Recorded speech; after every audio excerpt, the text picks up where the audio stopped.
Did you know there are plant combinations that can literally shift the energy in your garden? Not just by improving your yield or making your garden look fuller, but pairings that ancient gardening wisdom suggests act like true soulmates, protecting, nurturing, and balancing each other.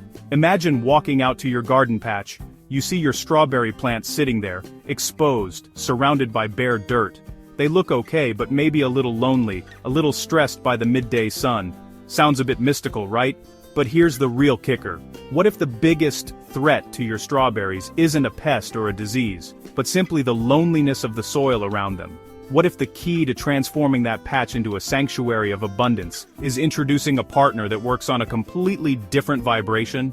Today, we aren't just gardening, we are matchmaking. We're exploring the peaceful pair, strawberries and spinach. Now, here's the big question. Why do these two distinct plants belong together, and how can planting them side by side change the entire destiny of your harvest?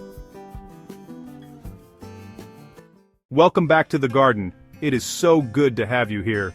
Today we are diving deep into a concept I like to call garden soulmates.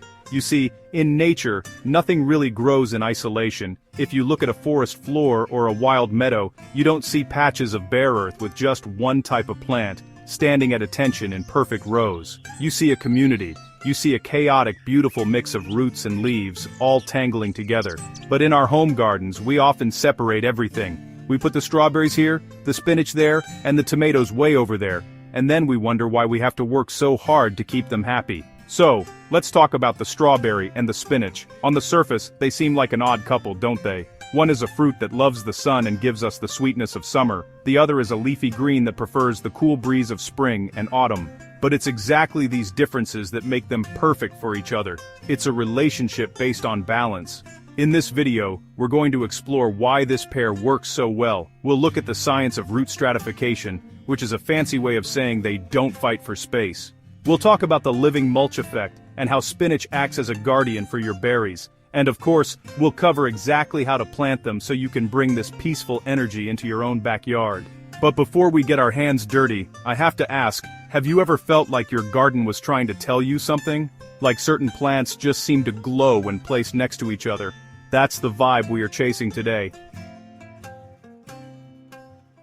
Let's start by looking at the strawberry on its own. It's often called the queen of the garden because of those jewel-like fruits, but even a queen struggles without a court. When we plant strawberries in rows with lots of space between them, we usually see bare soil. Or maybe some wood chips, if we're being diligent. But here's the thing about bare soil. Mother Nature hates it. To nature, bare soil is a wound that needs to be healed. And how does she heal it? By sending in the first responders, weeds.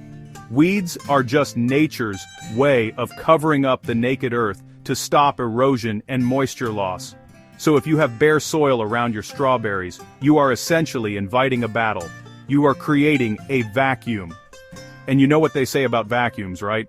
Something always rushes in to fill them. Now, you might be wondering, okay, but why not just use straw or wood chips? And you absolutely can. Straw is great, but straw is dead matter. It doesn't contribute life force to the soil in the same active way a living plant does. It doesn't exchange sugars with soil bacteria. It just sits there. Plus, think about the heat. Strawberries have shallow roots. They are very sensitive to temperature fluctuations. When that sun beats down on the soil near the crown of the strawberry plant, it stresses the plant out. It's like trying to sleep without a blanket when the AC is blasting, or trying to relax on a beach without an umbrella. It drains their energy. So, here is the question that leads us to our solution. Is there a way to cover that soil, protect those shallow roots, and fight off weeds without using dead material? Is there a way to create a living blanket that actually feeds the soil ecosystem while it protects the strawberries? Enter spinach, the quiet leafy protector. Now, let's dive into the science of why this works. It's a concept I love to visualize as the bunk bed effect. In gardening terms, we call this root stratification. It sounds technical, but it's actually really simple. Imagine a bunk bed. You have one person on the top bunk and one on the bottom. They occupy the same footprint in the room, right? But they aren't kicking each other in the face while they sleep. They are on different levels. Strawberries are perennials. They put down a root system that wants to establish itself and anchor deep to survive the winter. They are the bottom bunk. Spinach, on the other hand, is an annual. It grows fast, lives fast, and has a much shallower, more fibrous root system.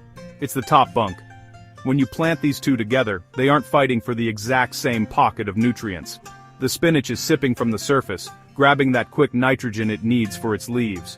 The strawberry is reaching down past the spinach, looking for deeper minerals and water pockets.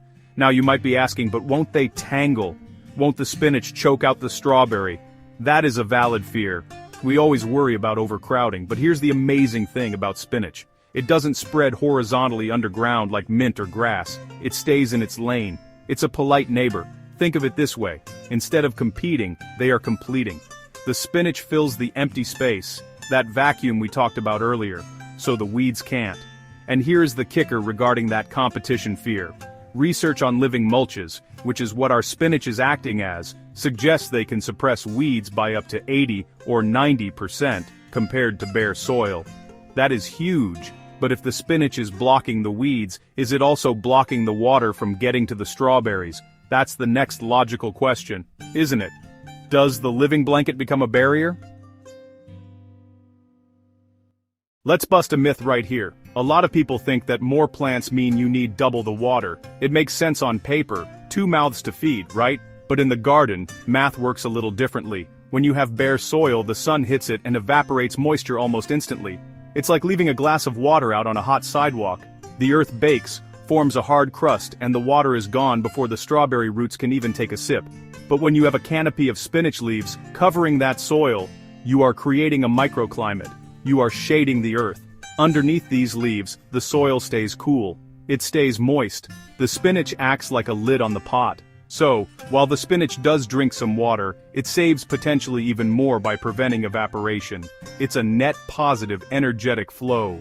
And there is something spiritual about this too. It's the energy of protection. The spinach takes the brunt of the sun's heat to keep the strawberry's roots cool. It sacrifices its own comfort, because spinach actually wilts if it gets too hot, to maintain a humid environment for the berry.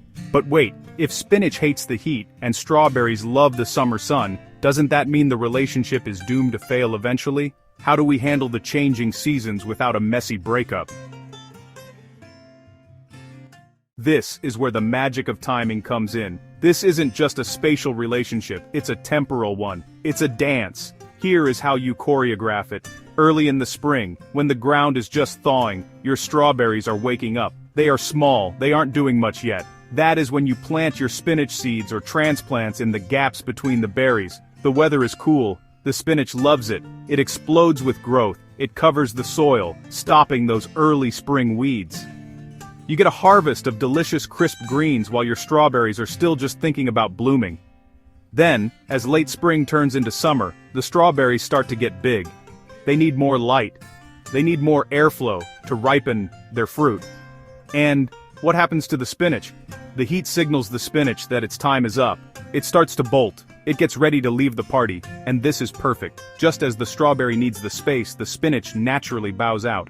You harvest the last of your spinach. Maybe you cut it at the base and leave the roots in the soil to decompose, which, by the way, feeds the worms and adds organic matter right when the strawberries need a nutrient boost for fruit production. It's like a relay race. The spinach runs the first leg, protecting the track, and then passes the baton to the strawberry just as the glory of summer arrives. It's elegant, isn't it? No fighting, just a natural passing of the torch. So, we've talked about root stratification, living mulches, and seasonal timing, but I want to leave you with one final thought. Whether you call them garden soulmates or just good companion planting, the lesson here goes beyond botany. It's about how different energies can support one another. The strawberry is flashy, sweet, and loves the spotlight. The spinach is leafy, practical, and grounded. Alone they survive. Together they thrive.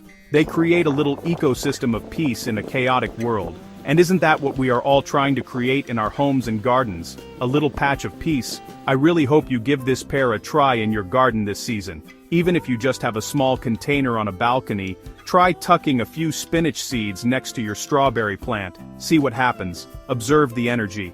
If you enjoyed this deep dive into the spiritual side of gardening, please hit that like button. It really helps the channel grow and spread these good vibes to more gardeners.